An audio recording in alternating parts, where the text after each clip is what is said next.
Walker. Check us out at myspace.com/Chris Walker Guitars. Right about now, you're listening to the Mental Metal Show.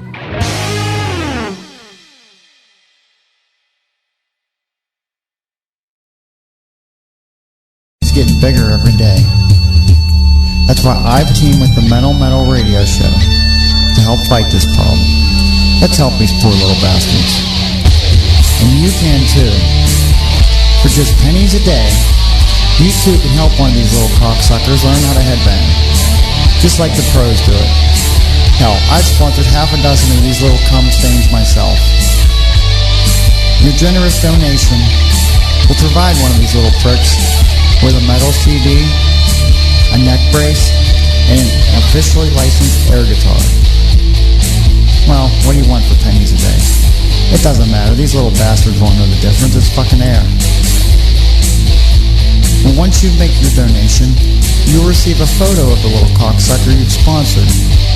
And you'll be updated on the little bastard's progress. So you can see for yourself what a difference your donation has made. Also, with your donation, you'll receive a free beautiful t-shirt that says, I helped the little cocksucker learn how to headbang. And all I got was this lousy fucking t-shirt. So help me. Help them. Join me in this fight. Let's teach these little cocksuckers how to headbang. Together, we can make a difference.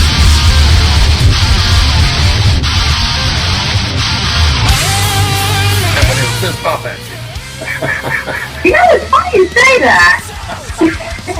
When I was a kid, I knew it wasn't even so much the name, it's what action it was spoken with. If you said Angelica, yeah, it's pretty formal. But if you said Angelica, then I was like, uh-oh, I'm in trouble, aren't I? The seventh action comes out, it's like, uh-oh, something happened. What? Anyway, folks, we are here. We are live. This is DJ Metal Guy along with DJ Wild Walt with Angelica, Valkyrie, Vargos of Flames of Fury. Man, that's a hard one to get out, I tell you. How are you doing tonight? I'm good. How you doing? We're doing great. That works for me. How's everything going with the band? Y'all got a new album about to come out, don't y'all? Yes, we do. The album's called Firestarter, and we have been very seriously hard at work at this album. So we're still in the mixing, mastering work. We're thinking it's going to come out in the next 1 to 2 months. And I can't wait to release it. Yeah, we got a bunch of stuff coming along with that. Music videos, lyric videos, lots of videos. Well, apparently you and us, we have a mutual friend. Yeah, we have a mutual friend, a very good mutual friend. Yeah, Mr. Mike LaPine, yeah. The other day when I was doing these posters and getting them posted, it kept posting his name with the poster. I'm kept thinking, why is it posting his name for? And it dawned on me. I asked Walt, I said, Walt, who is that in that picture? He goes, that's Mike LaPine. I said, oh, no wonder this thing is getting tagged. That's funny. You know, Mike is a wonderful bass player, a great personality, and he's something else when it comes to being it's just awesome. Just an awesome person. Oh, yeah. I mean, I can go on and on about Mike. He's just a very humble individual. You know, he comes up to you, he's very friendly. If you want to be talk to him, you have a conversation with him, very down to earth. But the second he's holding a bass, it's like a monster just comes out. It's like, holy shit. He really delivers the goods with that bass. He is a beast. He is. I know a lot of guitarists that can play bass. No, this guy is a bass player, and he's very serious. Yeah, he is. Working with y'all, he's got his Silence Assassins, plus he's working with Symphony X. He's got a lot going on, that's for sure. He's also got working with them. Yeah. Mm-hmm. He works with Troy Noor, which is a very good friend of mine. Yeah, I know Troy for quite a few years now, and love. Oh yeah, he's a good friend of mine too. That's why I say. He's supposed to get us back. You got to poke at him, tell him to hurry up and get my package in the mail.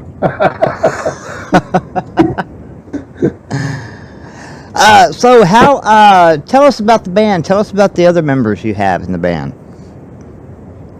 Okay, well, the band was founded officially in 2009 with myself and Jason Perez. That's the lead guitarist of the band. And we didn't start playing in 2010, and the reason is we decided to write all these songs and get the band together and get the idea of the band, the concept of the band first, and then start playing. So our most recent member is Marc Capellupo. He's on drums, and he is really, really awesome. He came from another band called Faith Breaks Strong, another really awesome New York City metal band. Wow. And yeah, another one that delivers the goods. He brings out the double bass, he does the blast beats, he does all kinds of crazy shit on that drum. He tears that that drum set up. I was listening to one of the songs earlier. I'm gonna play later on. What was it? Save Yourself. No, it was where is it? End of the Road. And the drums and the way, I mean, God Almighty, man, he was just tearing them up. I mean, he is phenomenal. Playing those drums live, he has a lot more of his own spin to it, and it really, really killed everybody. It's really cool. And what's really funny is he's very jolly on stage. If you ever see us, he's got a big smile on his face. He's really he kind of dances and moves along with it, and it's really cool. He looks like he'd be a character, that's for sure. Oh yeah, he totally is. And we also have Paul Duthil. He's a rhythm guitarist, and he's also very good. I mean, he can play anything, like any metal song. He probably knows every metal song, knows the man, and he can just play it like on a guitar, like nothing. A guitar virtuale. Yeah. What? What was the magic word? Guitar virtualist. Basically, just plays. Guitar virtuoso. Yeah, there you went. Yeah. Yeah, I like to define himself that way as well. I'm just having fun. So what do y'all got coming up? I mean, I know Firestarter's about to be released and everything. What else y'all got coming up? We got any shows planned? Yeah, well, we're actually in the plan. We're planning this out first. The tour support. We're looking to, join a really solid band. We have a few that we've already contacted, waiting to hear back, see what's going to happen with them. But we're planning to do out a tour as soon as the album's ready to go. And basically tour the Northeast Coast and let people know, hey, this is who we are and this is what we do. We are seriously heavy metal. To the max. You are got it to the T. Beautiful work. Cottage to the cheese? What? Beautiful work. All right, well, thank you. Now, the name Flames of Fury, I was reading the bio earlier that you also are into martial arts. I am. Did the name come about with your martial arts, or how did the name Flames of Fury come about? That sounds like a movie, a martial arts movie. Yeah, you're thinking of Fist of Fury. Yeah. I just watched that the other day. Yeah, I can see the relation there. But actually, it was the word flames that we were thinking about. When me and Jay were thinking about the idea of the band and the theme of the band and the name of the band, I was wearing this shirt. It was a Dream Theater shirt, and it had a flaming heart on it. And I was thinking, well, flames. Flames is cool. Let's sell something with flames. And I went home that night, and I came up with maybe 35, 40 different random metal band names that have flames somewhere in the title. And because we were going back and forth for like weeks trying to find something like a name. And I got this, I was like, that's it. I'm just going to come up with every single possible thing I can think of. And Flames of Fury was on that list. I sent the list to Jason. I was like, Jason, pick one. And he picked it. That was it. That was how we came up with Flames of Fury. Wow, that's pretty cool.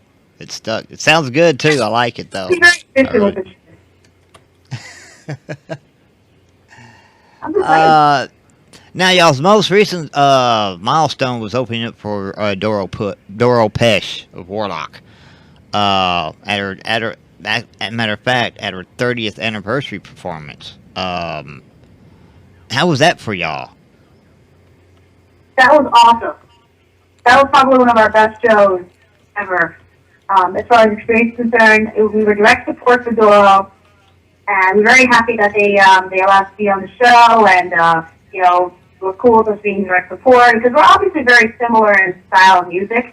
And from the very beginning, when I started this band, a lot of people came up to me and said, "Wow, you sound a lot like Doro," and I'm like, "Oh, that's pretty cool." And we did the show. The place was packed. Everybody was into the music, and I can't complain. We even actually jumped on stage with Doro during All We Are with a couple of the other. Oh, wow! Yeah, that was awesome. Wow, that would be cool. That would definitely be cool. Yeah, I got to share a bunch of Bobby Blitz from Overkill. Wow. So that was very fucking cool. Lifetime moment. Yes, you know that's right. Mm-hmm. Oh, definitely. So, who does all the songwritings, or do y'all collaborate on them? It's between myself and Jason Perez.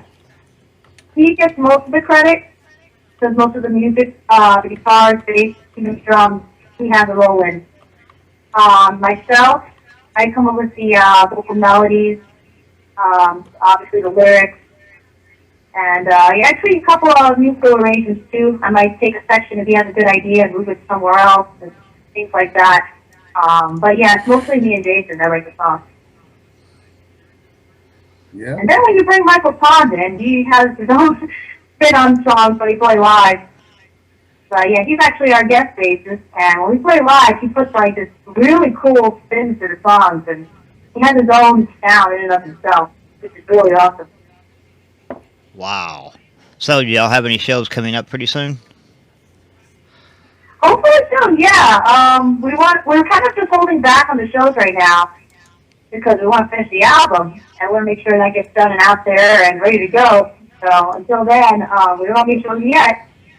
But I will make sure to let everybody know on Facebook, on Instagram. I'm getting a lot of emails from people asking, when are you guys playing?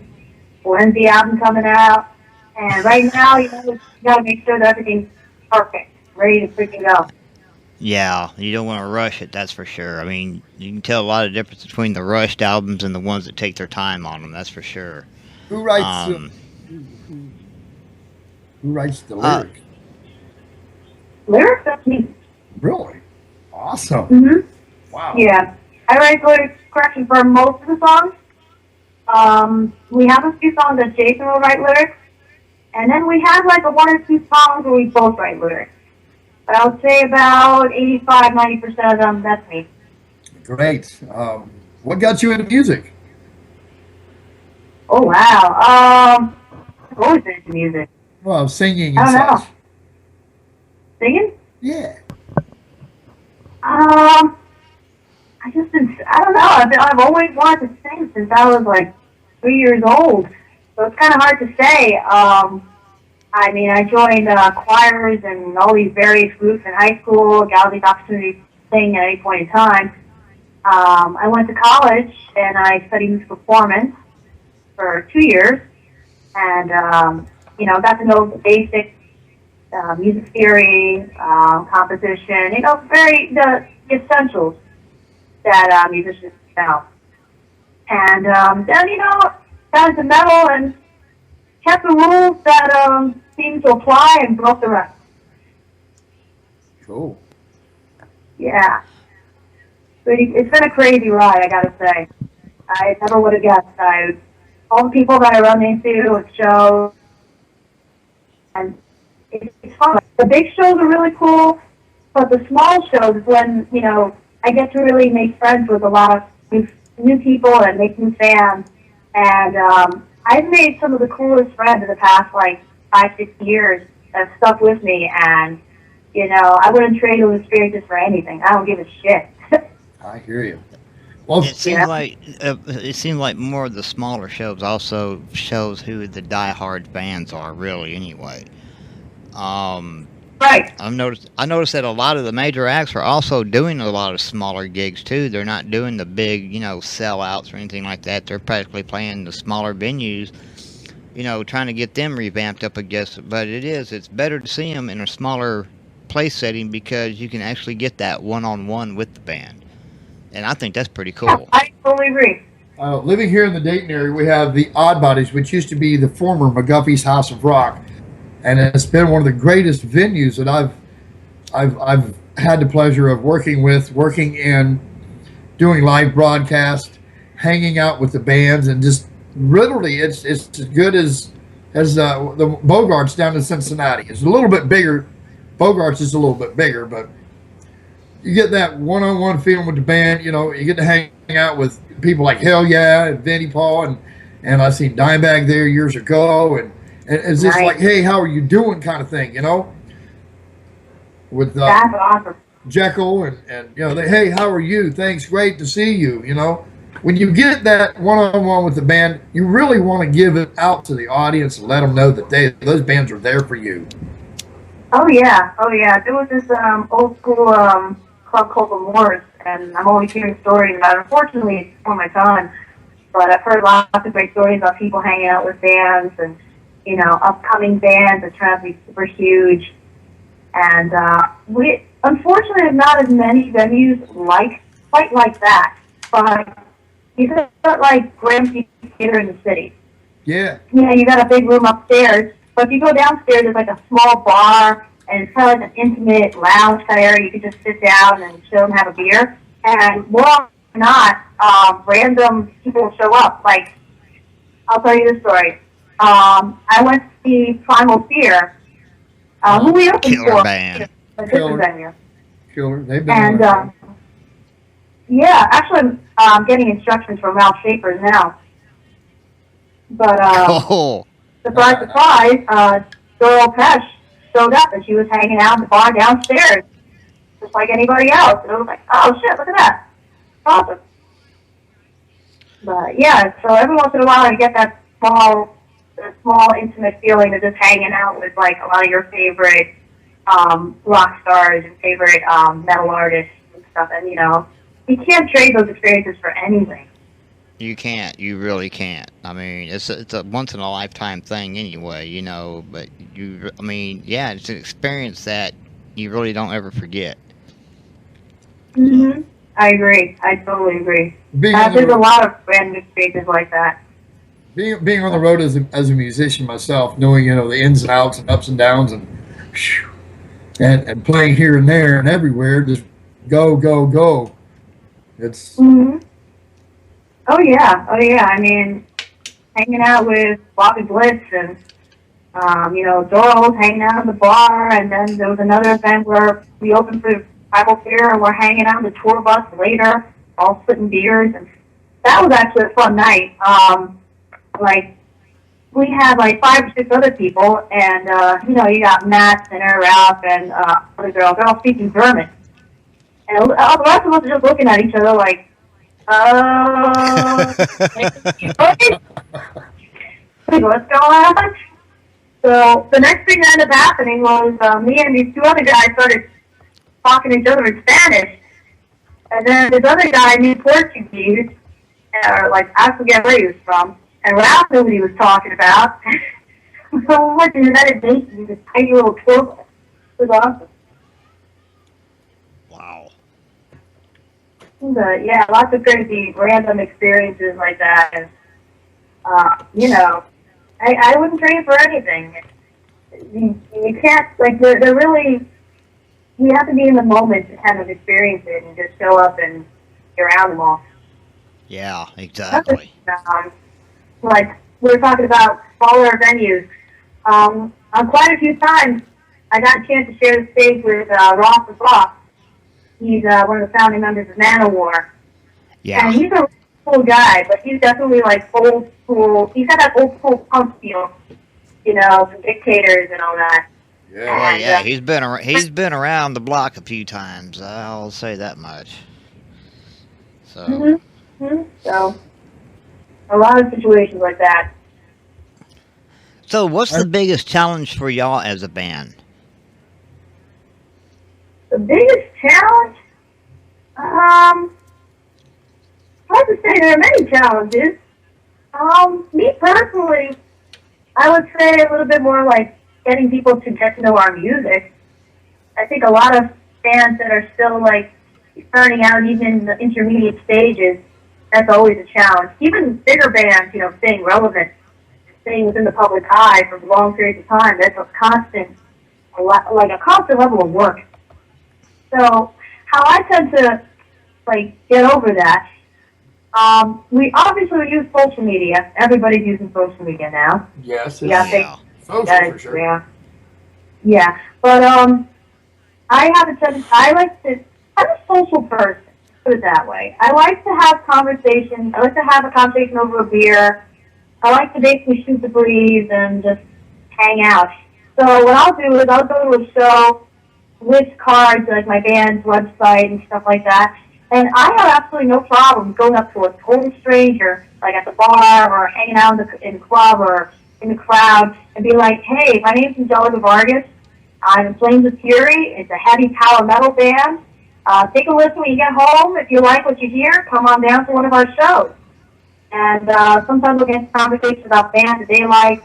I'll go to a show and I see somebody wearing like a Blind Guardian shirt. I'm like, "Yeah, Blind Guardian." The show I went to, or they'll call me about a show they went to, and it's kind of like a brotherhood. You know what I mean? Just being in the metal, it's very much kind of like a big giant fraternity. So I feel really comfortable just going up to people, total strangers, and just telling them about my band. And people are really cool with it, and I made a lot of fans that way. So that's one way I try to overcome that. That's one way to do it, that's for sure. Yeah, it's the old-fashioned way, but it works. Hey, it's like the old-fashioned way. Sometimes that's the only way it does work is they'll get out there with flyers and start handing them out on the streets. Yeah, there you go, man, passing them out on the streets. I remember them days in the 80s. I still see people doing that today, and it sells when it comes to music because the media is social, and well, guess what? Handing flyers out, it's social, and you put Facebook on there, they'll jump right on that because it's easy access. Oh yeah, absolutely. Any way that you can have a connection with another person and say, "Hey, do you like this? Oh, I like that too. Maybe you like this." That's how it works. It's easy. And then they'll tell a friend, and you take it from there. But I feel like it's easier when you actually see the person face to face as opposed to, Facebook, because on Facebook you can get very easily bombarded with people sending you links and stuff, and you're very quick to just pass it over. But when you see somebody in person have a conversation with you, it's a little different. Know what I mean? What was the first song y'all wrote as a band? The name of the song was called "The Dark." How did that come about? Definitely. I have some lyrics.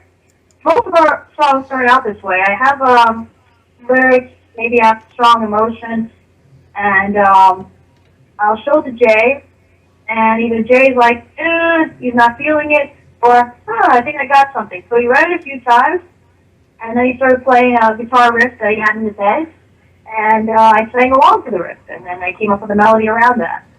And we'll structure our songs accordingly. Sometimes I don't even have a whole song. Maybe just a verse and a chorus, but that's enough to get things going. Yeah.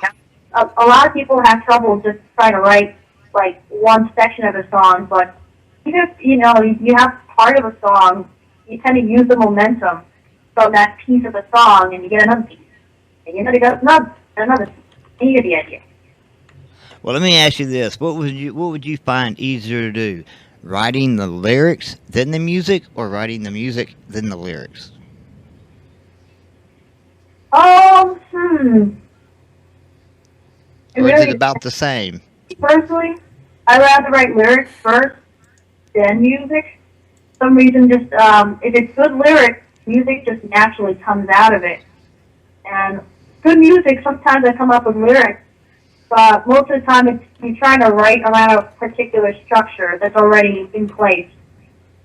And it's a little bit more challenging that way, trying to find something that'll fit into, like, it's like pieces of a puzzle. Yeah. For me, if I got the lyrics already and I don't necessarily have a melody, we got a lot more freedom to go in a couple different directions. That's pretty cool. I never thought about it that way. Yeah, that's a lot for me. I mean, it might not, but hey, to each their own. Whatever gets at the end result really what matters. Well, what I'm listening to and what I heard is like, the results are there. Process has made the grade. Nice. You got very happy with. You got a whole conglomerated, talented band with you, and your vocals are outstanding. There's nothing to lose. Just step forward and get it on the road, girl. Yeah, that's what we're looking to do. We're definitely looking to get it on the road and get it out to everybody. And I really appreciate you having me on the show and, helping me spread the word of heavy metal. That's what we're here for, man. That is what we're here for. That's what I tell everybody. I said, hell, I get everybody on my show. I don't care who it is. If they're in a metal band, they're trying to promote something, hell yeah, they're on my show. Very cool. Because you gotta think, the internet's out there, and it ain't like in the 80s to where you hear a song on the radio and you go down to the record store and buy it. It's now you hear something on the radio, then you're on the internet looking for it. There's just so much more bands out there and so much more selection of what to get, what to play. It's almost like a competition now between bands. But for us, it's pretty cool because we get it from all directions. And it's just been pretty fun that way. That's cool. It's great to be exposed to so many different bands all over the country and getting to, get them out to the masses. And, something fits your ear, okay, that's where I'm going to go and go look for it. So who's the prankster of the bunch? The prankster? Let's see. Who's playing pranks? Probably would be Jason. Most likely. He's very silly, he's very talkative, and he's kind of like the party guy, So I would say if anybody was a prankster, that would be him. Yeah. Mm-hmm. What kind of pranks does he do? Is he good at it? What kind of pranks? Yeah. Let me think. He's not really very good. He's not good at it. Try stuff, but I don't know. It's kind of like, what? Well, you're going to have to do some pranks yourself now. I'll give you some hints. Vaseline. I'm trying to think of the last time I actually pulled a prank on him at any point in time, or anybody in the band at any point in time. I don't know. Generally, I'm so serious sometimes. It's kind of, you get so involved in the show and music, and you're running everything. You're running the merch tables. You're making sure the band sounds good. You're getting everything together, getting all the equipment and stuff like that. But every once in a while, they have a couple of drinks. We'll all hang out and be silly. Yeah. Well, I've seen when they took sticky notes and just stuck them upside downwards all over the stage. Stuff like that is just hilarious. I think we did that to Motley Crue, I think it was. That's funny. Well, the only thing I guess, sometimes Paul brings, these skull heads that he puts all over his amp. And he brought, it looked like a skeleton figure. It almost looked like Eddie from Iron Maiden, but not quite. Oh, wow. He was a puppet by Jeff Dunham. That's what it looks like. So if I see that cracks me up. I look over like, oh, fuck. But there was one time, I wouldn't say it was a band thing, it was more of an audience thing. We were doing a show in Brooklyn. We were actually opening for Grim Reaper, real old school heavy metal band. Yes, I remember. I love Grim Reaper. I remember feeling that. out.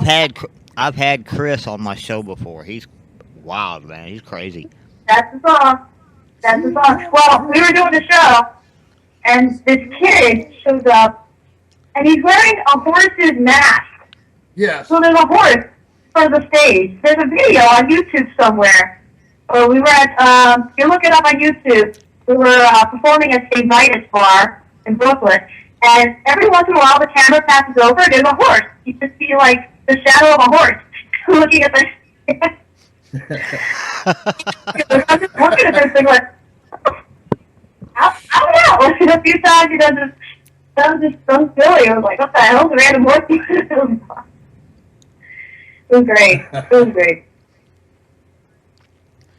So how long did it take? How long did it take y'all to get this new album going, Firestarter, from start to finish? When did we start, you mean? Well, I mean, when did y'all start, and how long is it going to take y'all before it is finished and out there? Good question. Well, we started a while ago. Officially, we started vocals about last May, last June. We did the Flight of Valkyrie festival. We did a lot of shows during that time. Then we stopped because we wanted to focus on everything else. And so I'm going to say we should be done about another 2 months, give or take. Wow, that'd be pretty cool. We'll definitely have to get it and get it on there, that's for sure. I mean, if it's anything like the first one, it's going to definitely kick ass. Oh, yeah. Oh, I have absolutely no doubt. You're going to love it. It's going to seriously kick some ass. I mean, I love speed metal. It just has a different vibe to it, to me.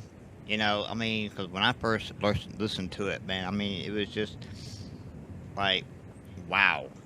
I mean, one thing, the one question I have is, where do they get the energy to play the guitars and the drums and everything the way they do? I mean, it's not human. Yeah, actually, Jason loves energy drinks now that I think about it. The Monster energy drinks, the Red Bull drinks. He's always drinking energy drinks. Yeah, there you go. You can tell. I mean, it's there. It's there, all right. So I guess we have to attribute that to a lot of energy drinks. Wow. Well, I tell you what, he's cool. He's a damn good player, that's for sure. Keep it up. I absolutely love the accent, by the way. It is freaking awesome. I don't hear that very often, all the way up in New York City. And you got all these crazy fast talking people like me. Yeah. You hear something different. It's like awesome. Well, I'm from the deep south, that's for sure. Yep. I'm from the But you're south. the first one that's ever said that to me on air or anything like that. Hey, he's red in the face too. Yeah. I love Well, thank you. Thank you very much. So, I have one question for you. If you could go into the studio with anybody, record and write, who would that be? Chord and write with anybody in the world. Let me think. Alive or dead? You know, you're the first person to ever ask me that question. Let's see. I mean, writing is really an intimate kind of a thing. So who would I feel comfortable just kind of show my guts there of all my lyrics and all my crazy shit? Wow, that's a real challenge. Don't feel bad because you're not the only one that's ever been stumped on that question. And I had an interview yesterday with the band Halo and Fury, and he said I got to do it both ways, alive and dead. So you can do it that way too. A lot of what? He said I want to do one with the musician, you know, alive or dead. He says I want to do it with one that's dead and one that's alive. He said I'll do it both ways. Well, that would be pretty cool. Well, I will say this, lyrics, I would love to write a song with Ronnie James Dio. I would love to think I had a fit. Something told me you were going to name RJD. Yep. Yep. So far, every band we talk to, that's one of the first ones they say is Ronnie James Dio. Yeah. I mean, Well, when it comes to lyrics, he's the man. You know, he is. But the guitars has to be Tony Iommi. For Oh, sure. here's another good one. Yeah. That ain't no joke. He invented that style. Like, you know what metal was? He just came up with it, and it was like, wow, this is amazing. So I would have to say, yeah, Ronnie James Dio lyrics and Tony Iommi. That's pretty cool answers. I like that. I really do. Yeah. But yeah, I had an interview a few years back with Craig Goldie, who was with him for a while, and he said that Ronnie would go up there, he'd be up in the upstairs writing on something, come down, put a little bit to music, go back upstairs, write some more of the music, come back down, have Greg put music to it, go back upstairs, and that's how he would write his songs, is piece by piece, and he'd put the music to it as they went along, which to me was pretty cool. But he did tell me that Ronnie James Dio had this certain philosophy about writing. That was one thing about him. That's why all his songs turned out the way they did. And, you know, it's something that to work with him would, I mean, just to be in awe.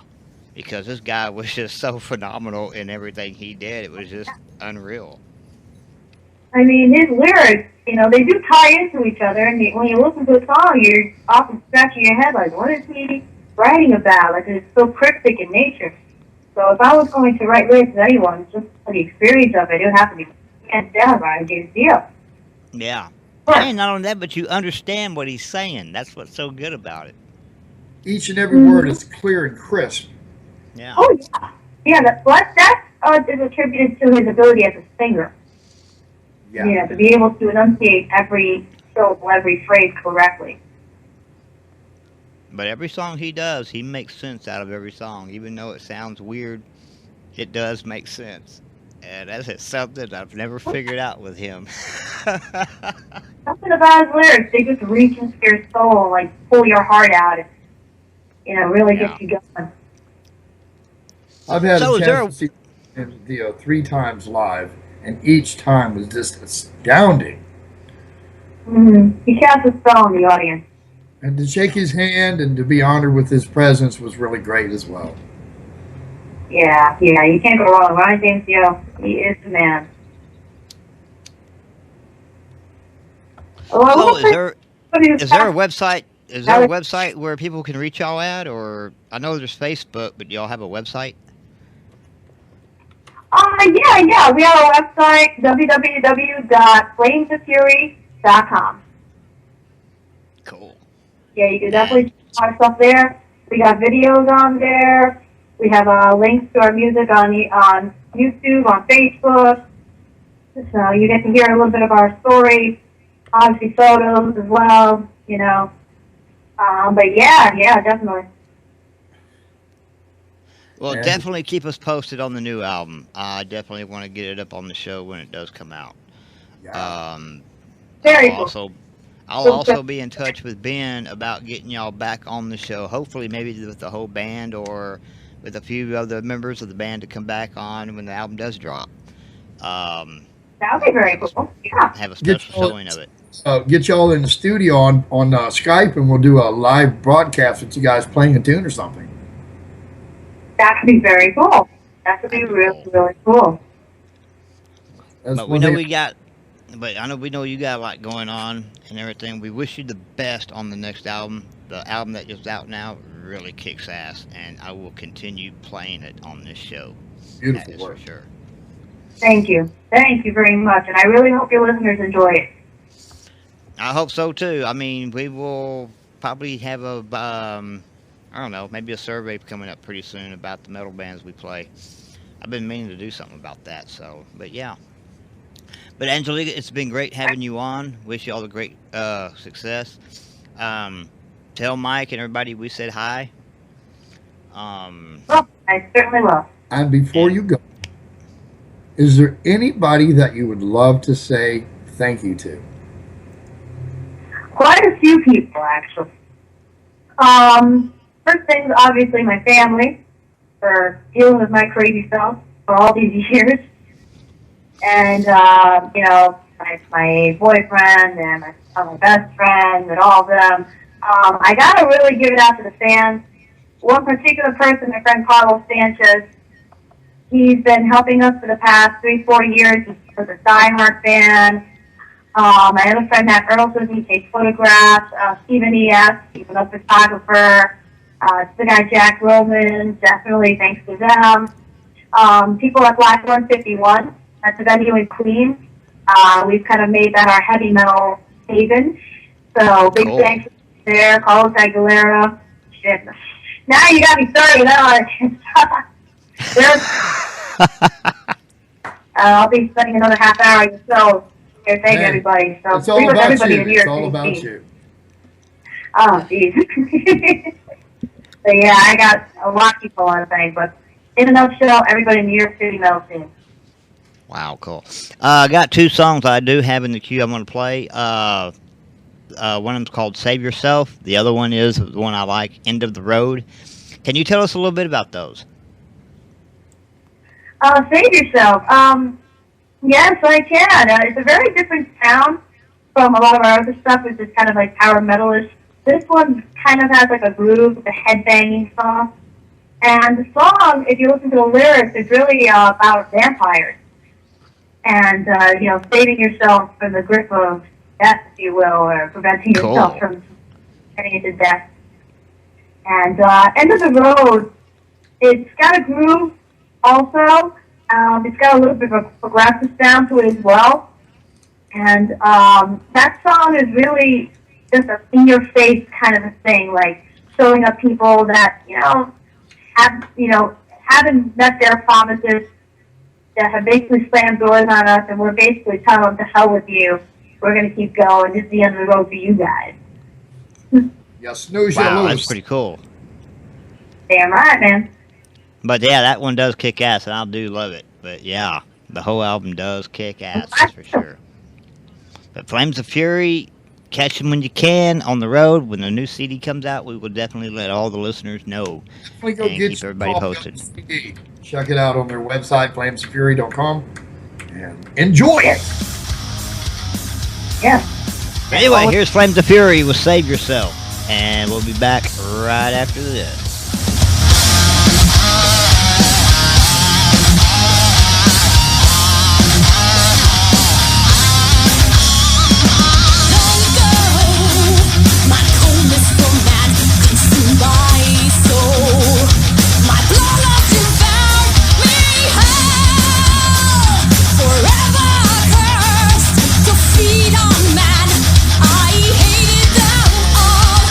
Down below, the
You hiding through the bed.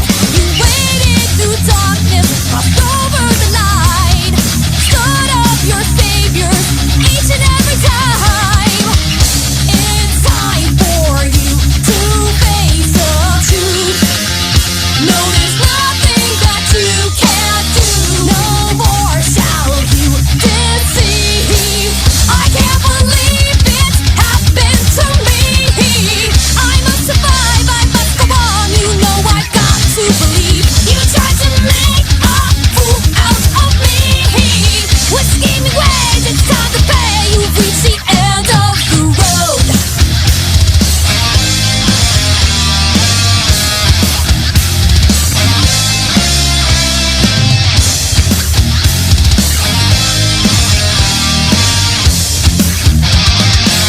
You make false promises to keep me in line.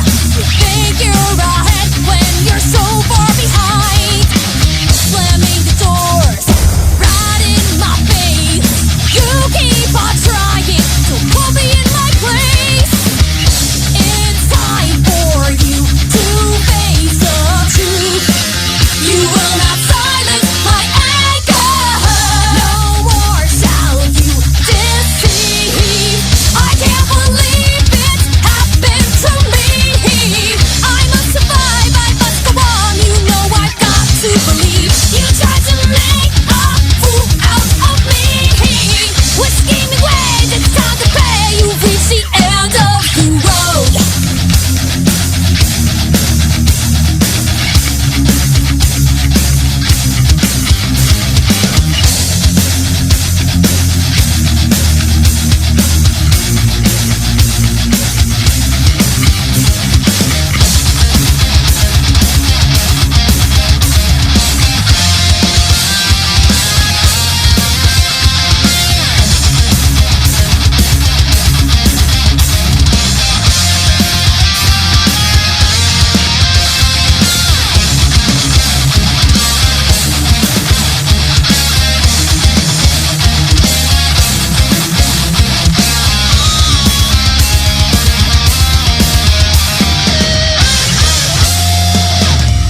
It's time for you to face the truth. You will not silence my anger. No more shall you deceive. I can't believe it happened to me. I must survive, I must go on. You know I've got to believe. You tried to make a fool out of me. With scheming ways, it's time to pay. You've reached the end of the road.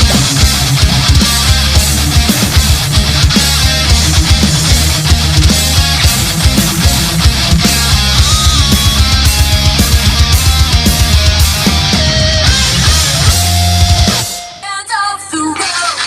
Oh yeah, Flames of Fury right there, Angelica. Vargos, vocalist for Flames of Fury right there. Kick-ass band, wishing the best of luck. Definitely want to have her back when the new album comes out, because she promises it's going to be better than this one. But if you have missed the interview, you can catch it on the podcast. We will have it up this weekend along with the YouTube interview podcast of that.